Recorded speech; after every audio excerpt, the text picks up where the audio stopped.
出席新种植安平古部落苏明组，伫树叶有成后，致力推动音乐甲生活美学等相关事务，同时嘛关怀弱势，有感杜基中辈过节落幕，特别赶伫咧今年中秋进前，为安平区的杜基中辈安排了中秋聚餐，并规划拔饼游戏，让大家欢喜过中秋。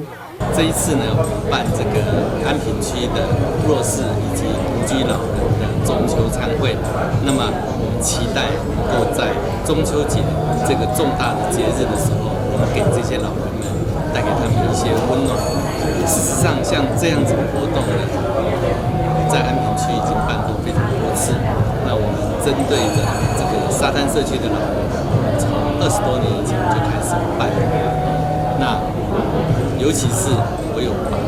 台南这边的一些社会公益团体带到了安平区之后，让这些老人觉得他们没有被社会所遗忘，然后呢，他们都会觉得非常开心。安平区长萧泰华以及这位安平区的里长，也拢到场陪长辈薄饼，气氛欢乐。今天的活动除了吃饭之外，也有一个薄饼的一个活动那薄饼活动也让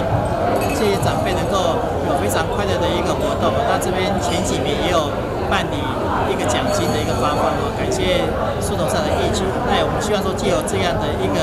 个活动让我们老人家长辈都可以知道说，我们社会还是处处有爱心，处处有温暖。苏明组表示，就由举办薄饼活动，鼓励独居长辈会当行出户外，并透过游戏互动甲外界交流。而且薄饼得到状元者，会当得到桌顶所有奖品。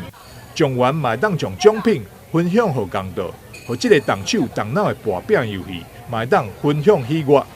记者张世伟采访报道。